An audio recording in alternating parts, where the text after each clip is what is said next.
Assalamualaikum warahmatullahi wabarakatuh. Perkenalkan, kami dari mahasiswa Departemen Teknik Kimia, Fakultas Teknik Universitas Sumatera Utara. Di sini kami akan mempresentasikan tentang teknologi pengolahan margarin dari CPO. Di mana dosen pengampu kami ialah Profesor Dr. Insinyur Renita Manurung, MT. Adapun partisipan dari kelompok kami itu ialah ada Putri Jana Tuniswa, NIM 19040540, dan ada Siti Nur Arifah Marpaung, NIM 1904055152, dan saya sendiri Fitra Amelia, NIM 1904055166. Nah, yang pertama itu saya akan menjelaskan tentang pembuatan olein dari CPU. CPU sendiri ialah minyak dan lemak kasar hasil pengepresan tandan segar buah sawit yang dimurnikan dengan proses refinery dan digunakan sebagai bahan baku dalam proses produksi margarin. Nah, sementara olein sendiri merupakan fraksi cairan, merupakan minyak goreng hasil penyulingan minyak kelapa sawit mentah.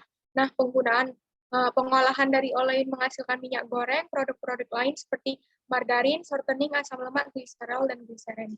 Nah, di sini saya akan menjelaskan tentang prosesnya, di mana tandan buah segar diolah di pabrik CPO, menghasilkan CPO, kemudian CPO ini diolah lagi melalui proses degamming, kemudian proses bleaching dan deodorisasi, kemudian menghasilkan PFAD. Nah, dari PFAD ini diolah lagi ke proses kristalisasi dan fraksinasi, kemudian didapat hasilnya berupa stearin dan olein.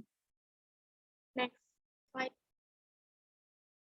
Nah, di pembahasan tadi kan kita ada bahas tentang margarin. Nah, margarin sendiri merupakan emulsi dengan tipe emulsi water in oil, yaitu fase air berada dalam fase minyak atau lemak dan lebih mudah dicerna dalam tubuh daripada lemak yang tidak teremulsi seperti minyak goreng.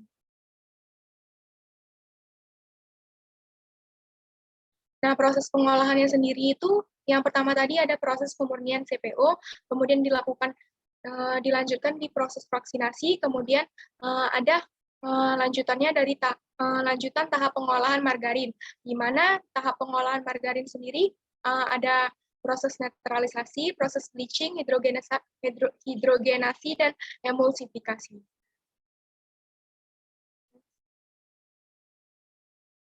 Selanjutnya akan dijelaskan oleh partner saya. Baik, selanjutnya yaitu proses pemurnian CPO. Dalam proses pemurnian CPO, dilakukan secara proses fisik atau physical refinery dengan menggunakan metode proses pemurnian berlanjut atau continuous refinery. Proses ini berlangsung dengan melalui aktivitas pemanasan pada suhu tinggi dan dalam sistem vakum sehingga disebut physical refinery. Bahan penolong yang digunakan adalah H3PO4 sebesar 80-85% untuk degamming, bleaching earth atau bentonit, serta CaCO3 untuk menjernihkan atau pemucatan warna. Berikut ini adalah tahapan proses pemurnian CPO untuk memproduksi RBDPO atau Refined Bleached Deodorized Palm Oil. Nah, tahapan proses pemurnian CPO itu yang pertama adalah proses degamming. Degamming adalah proses pemisahan getah atau lendir yang terdiri dari fosfatida, protein, residu, karbohidrat, air, dan resin, serta partikel halus tersuspensi dalam CPO. Proses ini dilakukan dengan menambahkan H3PO4 sebanyak 0,05 sampai 0,07%. Suhu yang digunakan adalah 32 derajat Celcius sampai 35 derajat Celcius agar kekentalan minyak berkurang dan gam mudah terpisahkan. Yang kedua, ada proses netralisasi. Proses netralisasi dapat dilakukan dengan beberapa cara, yaitu dengan soda api, alkali karbonat, kapur, dan bahan kimia lainnya. Yang banyak digunakan adalah soda api karena pertimbangan biaya dan efisiensi. Soda api dapat menetralkan asam lemak bebas, menghilangkan sebagian zat warna dan lendir yang tidak hilang saat proses degamming. Yang ketiga, ada proses pemucatan atau bleaching. Bleaching ini dimaksudkan untuk menghilangkan zat warna pada minyak sawit adalah yang biasa disebut karoten. Proses ini dapat berpengaruh negatif karena dapat merusak antioksidan alami dan komponen sinergisnya seperti tokoferol, karotenoid, dan fosfolipida yang dapat menurunkan stabilitas minyak terhadap oksidasi. Pemucatan ini dapat dilakukan dengan beberapa cara, yaitu yang pertama pemucatan dengan cara oksidasi. Pemucatan dengan cara oksidasi ini bahan kimia yang digunakannya adalah larutan peroksidat sebesar 30-40% dari jumlah bahan. Yang kedua, pemucatan dengan panas. Pemanasan minyak dalam ruangan vakum pada suhu relatif tinggi mempunyai pengaruh pemucatan yang sangat baik. Yang ketiga, pemucatan dengan cara reaksi reduksi. Pemucatan dengan cara ini kurang efektif karena waktu yang hilang akan timbul kembali jika bereaksi dengan udara.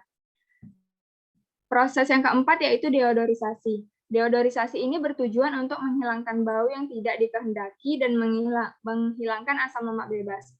Cara yang digunakan dalam metode destilasi. Minyak hasil proses pemucatan dimasukkan ke dalam kettle deodorisasi dan dipanaskan pada suhu 200 sampai 250 derajat Celcius pada tekanan 1 atmosfer. Dan selanjutnya dialiri uap panas selama 4 sampai 6 jam.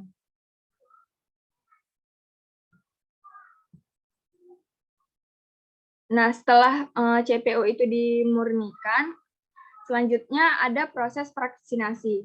Fraksinasi adalah proses pemisahan antara fraksi padat yaitu stearin dengan fraksi cair yaitu olein. Setelah proses degamming, suhu diturunkan 60 derajat Celcius menjadi 30 derajat Celcius selama 3-4 jam sampai terbentuk kristal. Pada akhir pembentukan kristal ditambahkan larutan deterjen dan magnesium sulfat sehingga permukaan kristal yang terbentuk dilapisi oleh deterjen dan memisahkan dengan olein cair.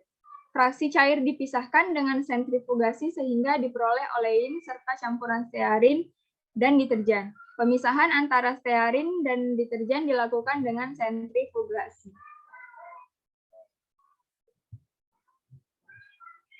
Selanjutnya akan dijelaskan oleh teman-teman. Baiklah, untuk selanjutnya adalah proses pengolahan margarin. Ada 4 tahap dalam proses pengolahan margarin. Yang pertama adalah tahap netralisasi. Netralisasi adalah suatu proses untuk memisahkan asam lemak bebas dari minyak atau lemak dengan cara mereaksikan asam lemak bebas dengan basa atau reaksi lainnya sehingga membentuk sabun atau soapstick. Netralisasi dengan caustic soda atau biasa NaOH banyak dilakukan dalam skala industri karena lebih efisien dan lebih murah dibandingkan dengan cara netralisasi lainnya.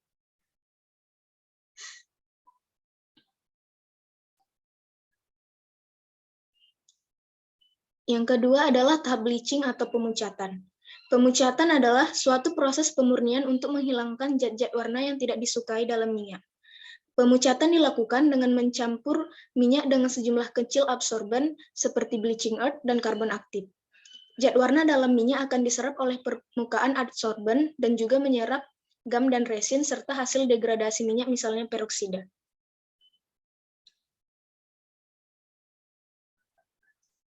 Yang ketiga adalah tahap hidrogenasi. Hidrogenasi adalah proses pengolahan minyak atau lemak dengan jalan menambahkan hidrogen pada ikatan rangkap dari asam lemak, sehingga akan mengurangi ketidakjenuhan minyak atau lemak dan membuat lemak bersifat plastis. Proses hidrogenasi ini bertujuan untuk menjenuhkan ikatan rangkap dari rantai karbon asam lemak pada minyak atau lemak. Proses hidrogenasi ini dilakukan dengan menggunakan hidrogen murni dan ditambahkan nikel sebagai katalisator. Nikel ini merupakan katalis yang sering digunakan dalam proses hidrogenasi daripada katalis lain atau biasanya katalis yang digunakan ada palladium, platina, dan koper kromit. Hal ini dilakukan karena nikel lebih ekonomis dan lebih efisien daripada logam lainnya. Nikel ini juga mengandung sejumlah kecil aluminium dan Cu yang berfungsi sebagai promotor dalam proses hidrogenasi pada minyak. Next. Yang terakhir adalah tahap emulsifikasi. Proses emulsifikasi ini bertujuan untuk mengemulsikan minyak dengan cara penambahan emulsifier fase cair dan fase minyak pada rentan suhu 80 derajat Celcius dengan tekanan 1 atmosfer. Terdapat dua tahap pada proses emulsifikasi, yaitu proses pencampuran emulsifier pada fasa minyak dan proses pencampuran emulsifier fasa cair. Yang pertama adalah proses pencampuran emulsifier fasa minyak.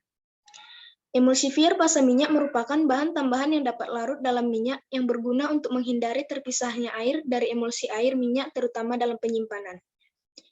Emulsifier ini contohnya lecitin, sedangkan penambahan beta-karoten pada margarin sebagai zat warna serta vitamin A dan D untuk menambah gizi. Dan yang kedua adalah proses pencampuran emulsifier fase cair. Emulsifier fase cair merupakan bahan tambahan yang tidak larut dalam minyak, yang mana bahan tambahan ini akan dicampurkan ke dalam air yang dipakai untuk membuat emulsi dengan minyak. Emulsifier fase cair ini adalah terbagi dua. Yang pertama, garam untuk memberikan rasa asin TbHQ sebagai bahan antioksidan yang akan mencegah teroksidasinya minyak yang mengakibatkan minyak menjadi rusak dan berbau tengik. Dan yang kedua adalah natrium benzoat yang digunakan sebagai bahan pengawet. Vitamin A dan D akan bertambah dalam minyak. Selain itu, minyak akan membentuk emulsi dengan air dan membentuk margarin. Beberapa tambahan seperti garam, antioksidan, dan natrium benzoat juga akan emulsi dalam margarin dalam bentuk emulsi fase cair ini. Selanjutnya saya kembalikan kepada moderator.